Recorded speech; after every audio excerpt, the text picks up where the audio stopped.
पाणी एक time 2-3 time पाजण्याऐवजी एक टाईमच पाजतो होता. काय पाणी आम्हाला प्यायला नाही तिथं जनावरांनी कुठलं देऊ असं झालं. आणि आता टँकर आल्यापासून देते 2 टाईम पाण्याचा. नाही तर बाकीचं काय नाही, जनावरच मोठं हाल होतं. त्याच्यामुळे काय नाही, फक्त पाण्याची आमची सोय करा एवढीच, बाकीचं काय नाही. स्कीम जी जुनी आहे ती आपली दुरुस्त करा आणि नवीन लवकर हे करा. आम्ही म्हणजे आता कुठं दुनियात गेलं तर पाणी पाणी नाही गोगरावर. या कारणामुळे झालेले आहे. गेली 40 वर्षाची स्कीम बंद पडल्यामुळं तिथं लिकेज झाल्यामुळे त्याला रोज काहीतरी घोटाळा होतो. दुसरी गोष्ट, आमच्या गावाला जलजीवनची नवीन स्कीम आहे, तिचं बी पाणी काही वरती येत नाही. आमचं गाव डोंगराव असल्यामुळं पाण्याची फार मोठी टंचाई आहे.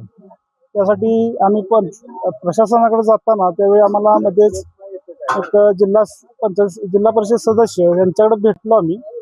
त्यांनी त्यांच्या मित्राकडे बसल्यावर त्यांनी सुनीलदादा बामणे तसेच आबा पाटील तांबवे हे सर्वजण तिथं होते. त्यांनी आम्हाला एक आश्वासन दिलं की तुम्हाला आम्ही टँकरद्वारे पाणी, जोपर्यंत तुमचं लिकेज होत म्हणजे जे पाण्याचे पाईपलाईन सरळ होत नाही तोपर्यंत आम्ही टँकरद्वारे तुम्हाला पाणी पुरवठा करतो.